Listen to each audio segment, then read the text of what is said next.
military. Each of those possibilities are things I hope you're working on every day to make sure they can happen. As I introduce our speaker today, I want you to listen to the variety of opportunities that he has prepared himself for by continuing to work hard and continuing to serve others. Our speaker today is Lieutenant Colonel Greg Wagner Sr., retired. He grew up here in Hancock County, graduated from Cosby High School in 1981. In high school, he was active in student government, played 3 sports, football, wrestling, and track, and most enjoyed his activities with the FFA, where he became the state FFA reporter in 1981-82. In the Army, he served as a combat medic and medical laboratory specialist before attending Army Flight School training. Graduated from flight school as the honor graduate in March of 1986, he then began his flight career as an Apache attack helicopter pilot. Shortly thereafter, he earned the position of battalion flight lead and led the 1st Armored Division attack into Iraq, kicking off the division's assault during Operation Desert Shield and Desert Storm. Lieutenant Colonel Wagner has served 5 combat tours, including Saudi Arabia, Kuwait, Iraq, and Afghanistan, totaling 5 years and 4 months. Lieutenant Colonel Wagner's awards and decorations include the Meritorious Service Medal, 3 Bronze Star Awards, the Defense Meritorious Service Medal, 2 Air Medals with Valor Devices, 4 Meritorious Service Medals, 4 Army Achievement Medals, Combat Action Badge, Army Senior Aviator Badge, and the Air Assault Badge. Lieutenant Colonel Wagner is a lifelong learner.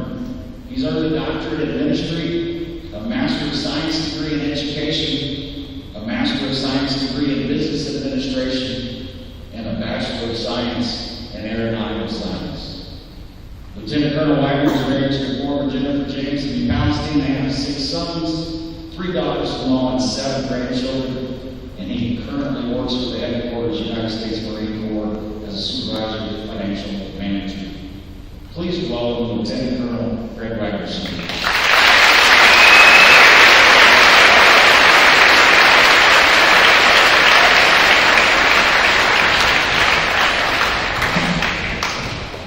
As I get myself set up here today, I want to get off script because I love an opportunity to meet with young people. And I think that's probably one of the things I enjoyed most about being in the military. I joined the Army when I was 19 years old. I retired when I was 50. And the average age of the last unit that I was in was 22 years and 7 months. So a lot of young folks. So I love being with my kids. Thanks for the opportunity to be here today. So thank you, Mr. Martin.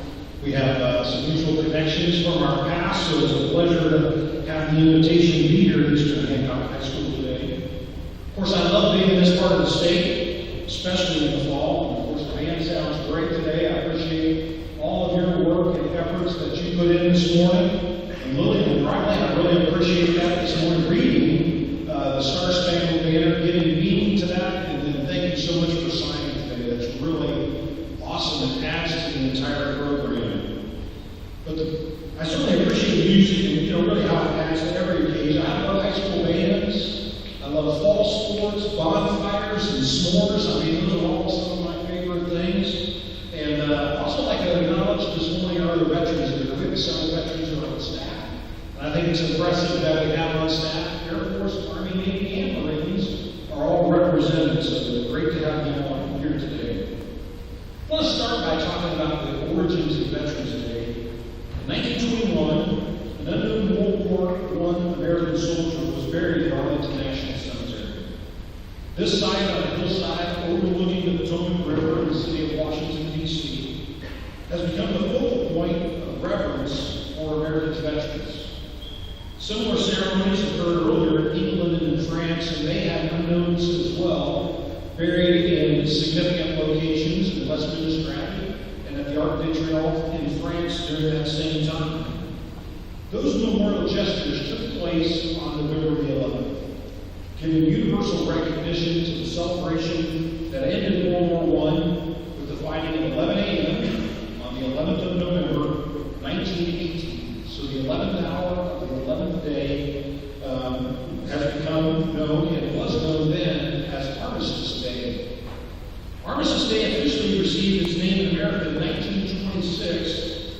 congressional resolution. It became a national holiday 12 years later by a similar congressional action. If the idealistic hopes of Armistice Day had been realized that World War I was the war to end all wars, then November 11 might still be called Armistice Day.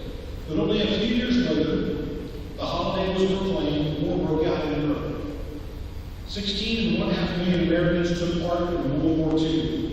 As historical sources tell us, the total number of U.S. military deaths in World War II exceeded 407,000. Additionally to that, over 671,000 were seriously injured or wounded in the combats. The first celebration using the term Veterans Day, as we know it today, occurred in Birmingham, Alabama in 1947.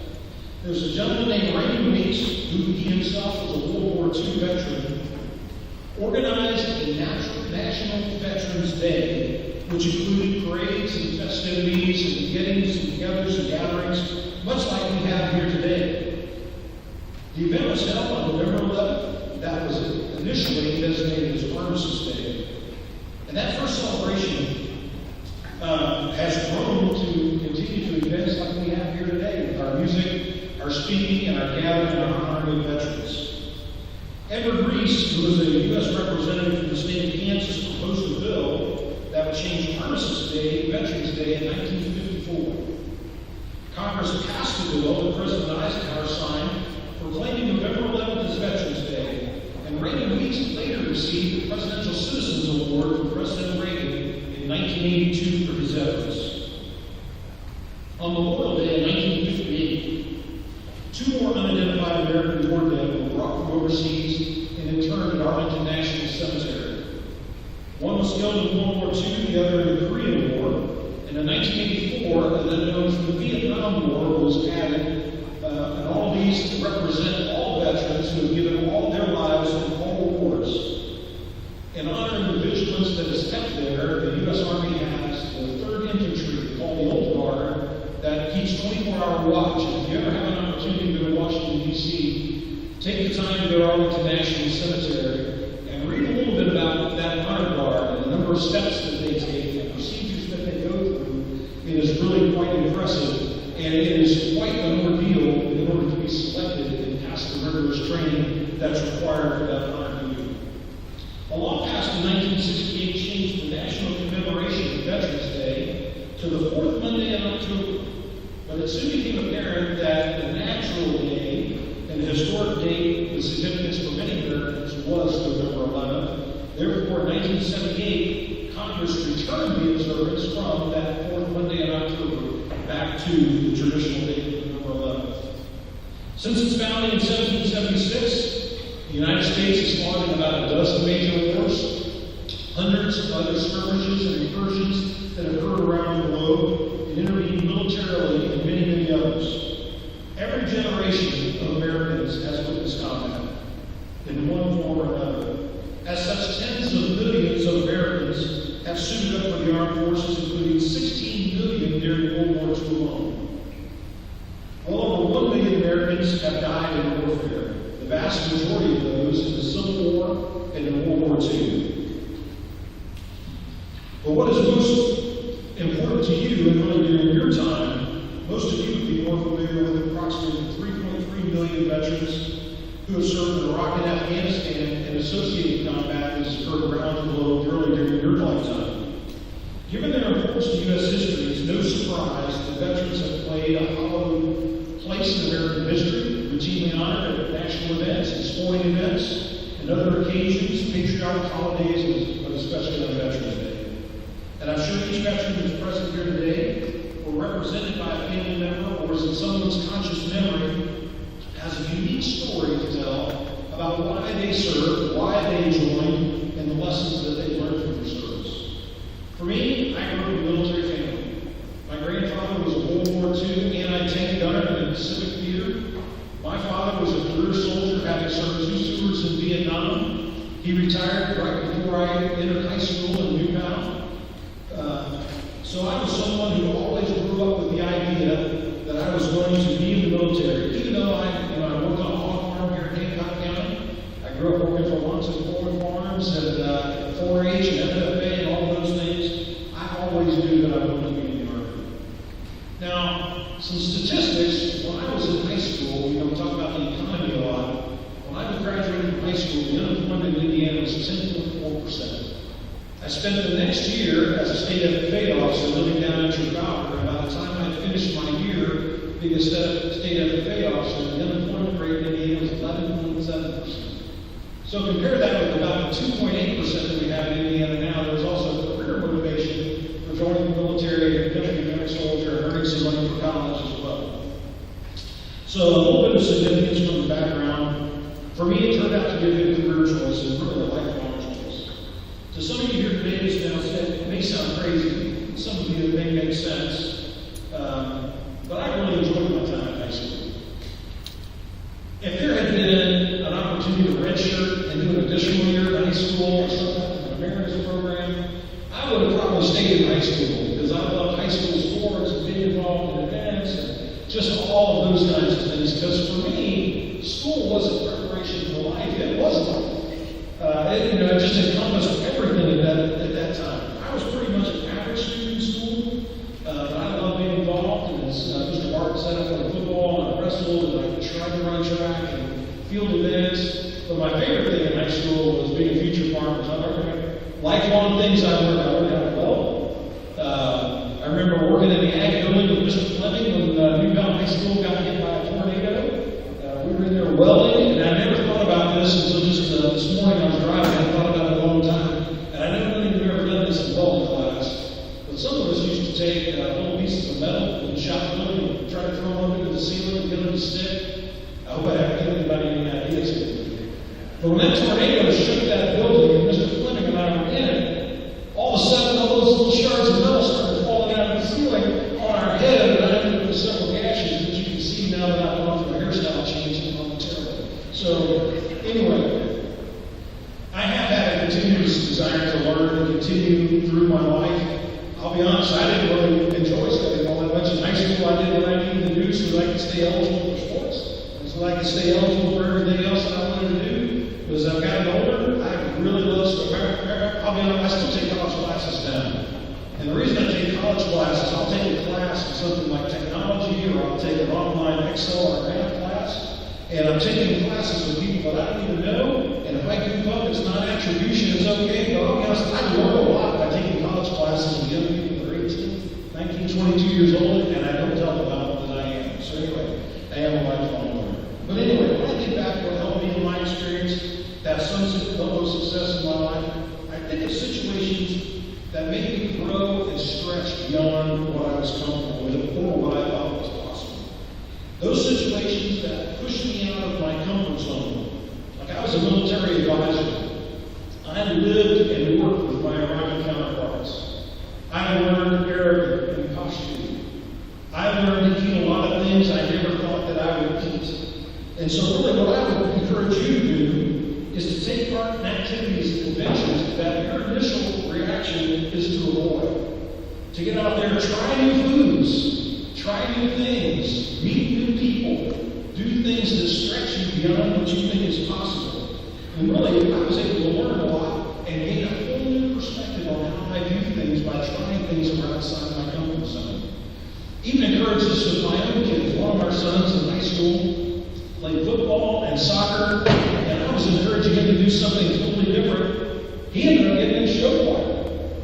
Something totally different, and just really enjoyed it. I think it really brought him out of the show. Anyway, I really encourage you to stretch yourself beyond, because I think my military career and allowing me to travel and interact with people from all around the world has really made me comfortable in a lot of situations, and I believe it changed my perspective, being able to step back from America and see from afar and experience other cultures. And I'll be honest with you, it's made me love America all the more.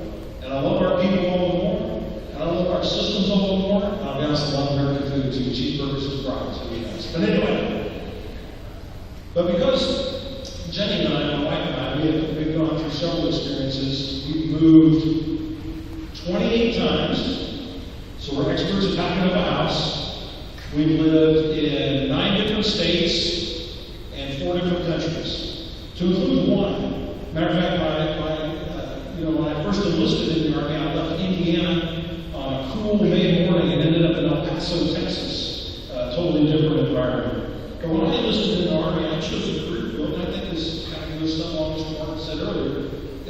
civilian correlation. It's not a job that I thought I was going to learn and to be able to do that when I got out of the Army, I would have some skills. So I went into the medical field. There's always going to be hospitals. People are always going to be sick. When I was a medic and then I was a laboratory technician, I had an opportunity to work in things like hematology, microbiology, immunology, and all the military had trained me to do. But I didn't know that when I was 19 years old, I was going to spend the next 3 decades in the military. And now, since I've retired, I've worked for the Department of the Army, Department of the Navy, and now I work as a Deputy Comptroller, as a financial management analyst for the Marine Corps, and I finance and run the finances for IT systems that run payroll and work systems and all the human resources processes for the Marine Corps around the world.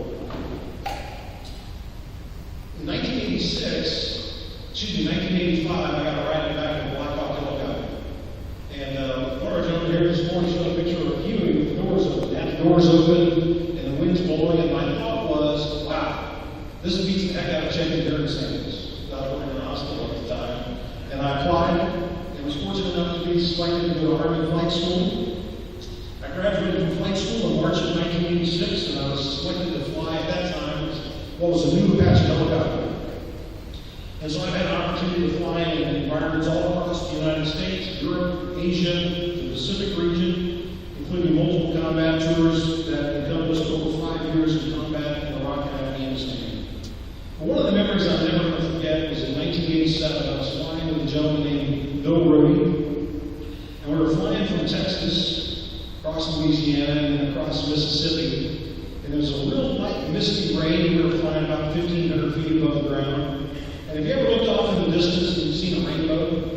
Maybe we were driving across, so we're flying, and it's kind of sunny, but it's a little bit misty. And we can see this rainbow, and I don't remember whose idea it was between the two of us. And Apache helicopter, you sit in front of each other.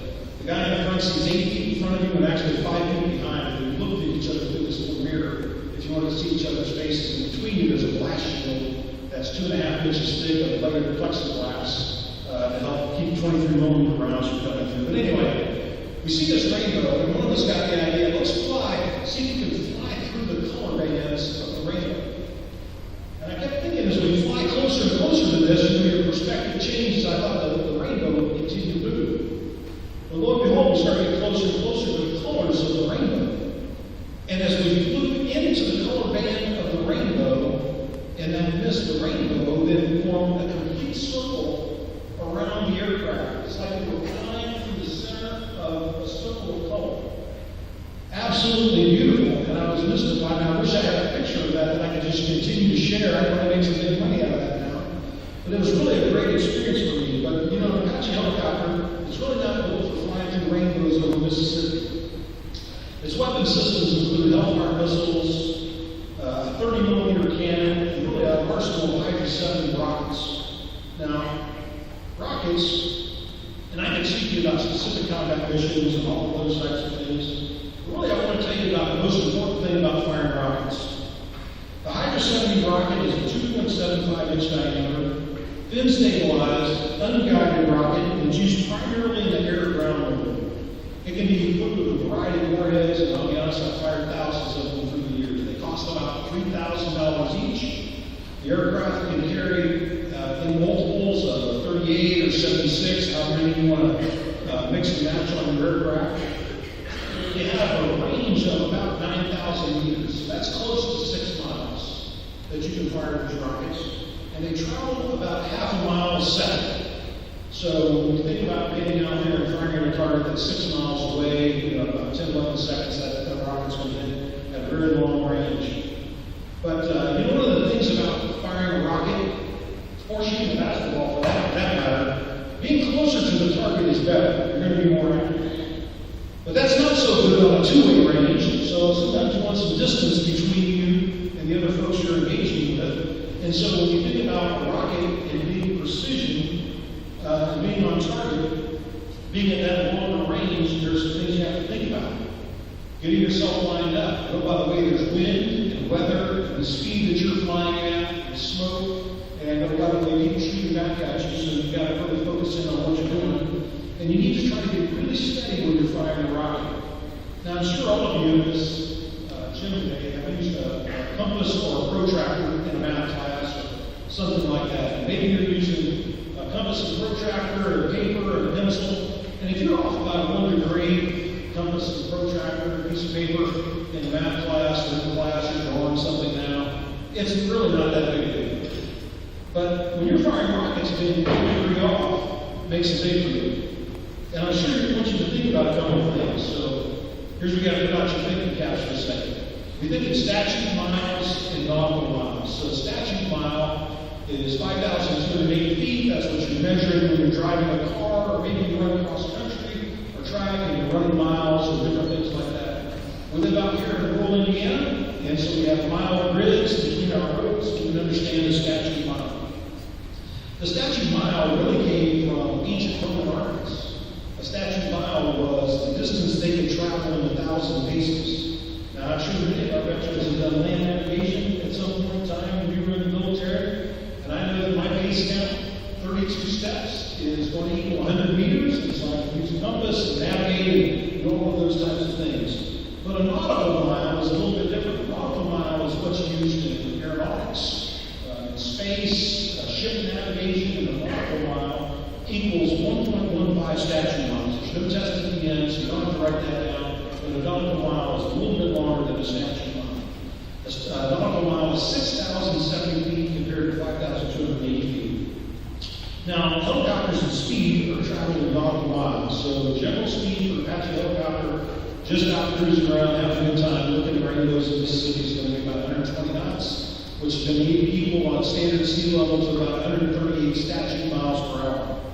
Now, if you're going somewhere and you're flying at 120 knots, and you're off course by 1 degree for 30 minutes, you're going to end up getting 1 mile right above where you intended to be.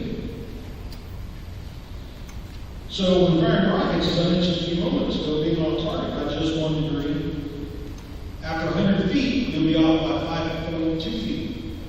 Not that big a deal. You can do that. After a mile, you'd be off by 92.2 feet, being 1 degree off target. So 1 degree is starting to make a difference. I said that you can fire a rocket up to almost 6 miles, so if you're firing a rocket 6 miles and you're off target by 1 feet, you're going to miss your target by 520 feet. That's almost 2 football fields. So you're probably setting some goals for your life now. Maybe you're thinking about what you want to do. Where do you want to go to school? Do I want to get a technical degree? Do I want to go get a trade? Do I want to travel the world? What are your goals and aspirations that you have for your life? You have the opportunity to determine the course and trajectory of your life now. There are few limits or things that you can't overcome given the performances that you've had in your life up to today. What will limit you in reaching your goals is you and the choices that you make. Veterans understand overcoming obstacles and challenges are preparing for mission success. I encourage you to write down your goals and what you want to accomplish somewhere. Tell them to a friend. Maybe it's a teacher. Maybe it's a buddy. Maybe you keep a journal and diary. Don't tell anybody, but I've kept a journal and diary for most of my life. I might do something and write a book. I am mentioning that book, though. It's called Iron Soldiers, First Armored Division Goes to War. It's at about page 200 to 204. I was in a helicopter accident years ago. Broke my teeth out by the book after. Anyway. But when I joined the Army, there were no laptop computers. There were no smartphones. We didn't have cell phones. We didn't have any of those kinds of things. Remember, I have a map in my car. If anybody's interested in seeing it later, it's my map from the First World War. It's called Australian Pole, with my original targets on it. I was a battalion flight leader at that time. But you know, now we have progressed, much like Roman soldiers from ancient. I do my pace count and all those things. But like I said, I was a battalion flight leader, so I was responsible for navigation. Now, I used a method called time, distance, and heading at that time. We didn't have GPS. We had one GPS in the organization that started you out and said, hey, you know right now when you take off here at this specific location. But we didn't have it for navigation. By the time I did complete my last flight in combat in 2012, I not only had GPS and ground radar, I had the ability to capture a UAV and fly the UAV from my aircraft, throw it to the far side of the village while I attacked from a different side so that I could see what was happening on the back side of buildings on On my screen in my aircraft, talking on 5 radios to include satellite technology all at one time. So my point is, I never had an opportunity to stop learning. I really don't care what industry you go into. Hancock County, great farming communities. If you talk to any of our farmers today, they're not only farmers, they're financial managers, they have to be environmental technicians, they have to do all of the management of all of that property, they have to understand tax implications, laws and finance, all those things. If you go into the medical field, things are going to continue to evolve and change. If you go into any kind of mechanical industry, we've gone from analog technology to digital communications to now I can adjust the water softener at my house from my cell phone from my car here in Hancock County. So if you're going to go into plumbing or anything like that, you've got to understand the change involved with technology. Obviously, a lot has changed from the time that I graduated from high school. And all veterans know this as well. Regardless of the branch of service or military occupation, there are going to be unforeseen challenges that you're going to have to overcome, even in your best laid plans. General George S. Patton said, a good plan might be executed now is better than a perfect plan executed next week. So don't be afraid to make your own path in life. Set your own decisions. You don't have to do what everybody else is doing that's out there. I've had great plans that have been violently interrupted, had to adapt on the fly to stay on track. I've had my aircraft destroyed. I've been hit by improvised explosive devices and had to consolidate vehicles and continue the mission. I've been dropped on a mountainside at 9,000 feet, tore the tendons in my elbow. The mission was supposed to be 72 hours. It ended up being 7 days. We had to hike up to 11,000 feet to get over the peak, to get to the other side, for sure helicopters would come pick us up. So things don't always go the way we think they do. And even in something like that, nobody wants to hear about a boo-boo in your elbow and somebody else has been shot. So you're going to just continue doing what you got to do. My point is, veterans have experienced circumstances and situations that are not always business as usual, and they have to learn how to improvise, adapt, and overcome in order to not only survive, but to thrive and achieve mission success. You as students can apply to your own course. Adjust to stay on track. If you find yourself getting off by a half a degree, readjust. Change your plans, update. As a pilot, I was required to memorize emergency steps. Because if you have an emergency like your engine goes out or a transmission problem, there's really no time to find the book and read. So you go through what are called blind cockpit drills. When I was a young pilot, I'd go to the simulator and put a blindfold on and go through startup procedures, shutdown procedures, emergency procedures, so you can learn all the different switches. And all the different switches in the aircraft all have different shapes. Some are toggles, some are pushes, some are triangle shapes, some are round, some are pointed with a little ball on the end. There's all kinds of different things. And all the circuit breakers that are up along the circuit breaker panel, you can feel them, you can count them by rows, and you have to memorize which one each was. It's 4th row down, 13th down, each now warning, and to be able to pull that circuit breaker, or if you had another issue within the aircraft. My point is, you have to build what's called muscle memory.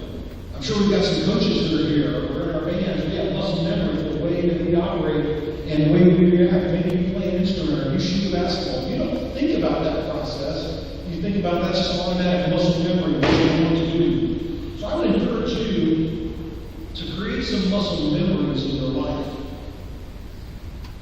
Things that you do without conscious thought. Determine how you're going to react to moral, ethical situations that are sooner or later going to come up in your life. And create muscle memory that allows you to react instinctively, to do the right thing, to live a life of character, and to be an example for others. Action is always faster than reaction. Bad things or surprising things can happen to you. It's what you do next that matters. As I leave you here today, a couple of things I want you to think about. You don't have to know how much farther a nautical mile is a statute mile, or that a nautical mile equals 1 arc minute on any meridian on the globe, although I would love to talk about all those kinds of things. I'd like you to think about, what do you want to do in your life? What are your goals and aspirations? And what are you going to do to stay on target? How are you going to develop some muscle memory in your life that's going to allow you to properly react the way you want to react when things come up in your life that you didn't expect? And then I would encourage you to continue to think about being a lifelong learner. that's in a trade or an occupation or whatever you might have interest in your life, continue to hold on to that and to grow and to thrive from it. Our veterans understand that. None of them succeeded in their military careers without taking those things into account. It's certainly been a pleasure to be here with you today and give honor and recognition to veterans and recognize their service and appreciate their sacrifice. And I look forward to seeing each of you achieve your personal best in your pursuit of excellence. Thank you.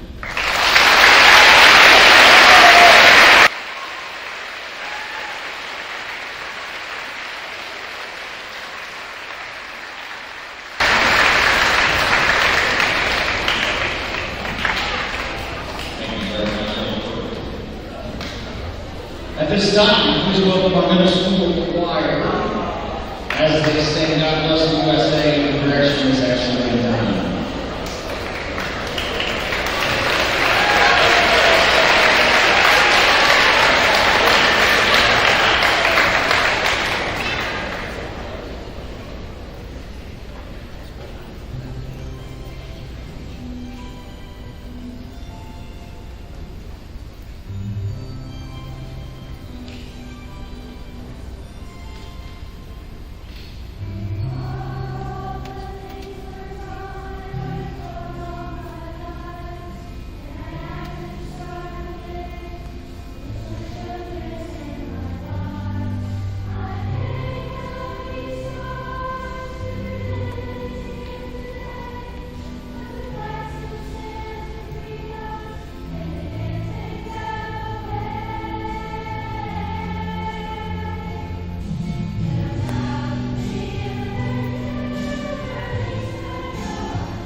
Thank you for joining us today. We have one more item on the agenda. Could you please stand for the playing taps on the street?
this time, I need Coach Etch's PE class to stay here, but everybody else is going back to the fourth period class.